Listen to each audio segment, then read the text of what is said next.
On t'a déjà dit: «Franchement, toi, t'es quelqu'un de bien» ou encore: «Heureusement que tu étais là. On peut toujours compter sur toi, tu vraiment sympa, hein» et à chaque fois tu souris parce que c'est sincère et parce que ça fait plaisir. Mais au fond, est-ce qu'on t'a déjà dit avec la même conviction: «Tu es excellent dans ce que tu fais. Tu es une vraie référence. Sans ton expertise, ça n'aurait pas été possible». Parce que si tu réfléchis bien, tu connais sûrement cette situation. Tu participes aux réunions, tu trouves les idées, tu aides à résoudre les problèmes, tu fais avancer les choses.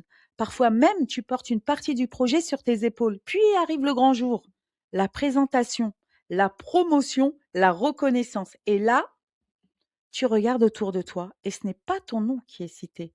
Tu te dis, mais attends, j'étais là pourtant. J'ai bossé sur ça pendant des semaines. Pourquoi personne ne pense à moi? Et c'est précisément là que le cerveau humain devient intéressant. Parce que le cerveau adore simplifier les gens.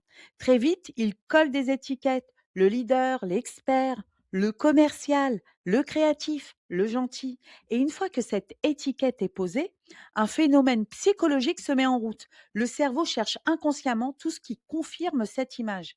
Si on te voit comme le gentil, on remarquera chaque fois que tu aides quelqu'un, chaque fois que tu rends service, chaque fois que tu es disponible. Mais ton expertise, tes compétences, tes résultats, ils passent parfois au second plan. Pas parce qu'ils n'existent pas, parce qu'ils ne sont pas ce que les gens regardent en premier. Et c'est là le piège.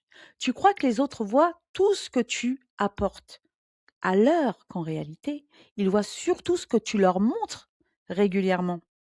Alors dis-moi, est-ce que tu es devenu tellement discret sur ta valeur que les gens ne voient plus que ta gentillesse? Est-ce que tu aides tellement les autres que personne ne sait vraiment ce que tu maîtrises? Ou est-ce que tu attends tellement que ton travail parle pour toi que tu finis par être oublié quand il faut parler de talent? Parce qu'il faut entendre une vérité. Les personnes les plus compétentes ne sont pas toujours les plus reconnues. Les plus reconnues sont souvent celles dont la valeur est comprise. Ce n'est pas la même chose. Alors non. Le but n'est pas de devenir arrogant. Le but n'est pas de parler de toi toute la journée. Le but est simplement d'arrêter de cacher ce qui fait ta valeur.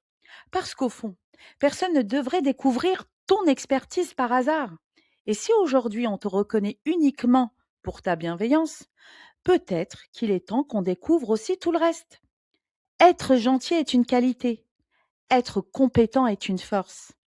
Être identifié pour les deux, c'est là que ta vie peut prendre une autre dimension. La prochaine fois, on va traiter une question que tout le monde se pose, mais à laquelle peu de gens savent répondre correctement. Qu'est-ce que tu fais dans la vie? Parce que dans cette simple question, il y a ton statut social, ton image et la manière dont les autres te positionnent dans la société. Et la réponse peut tout changer. Si tu veux la suite, abonne-toi.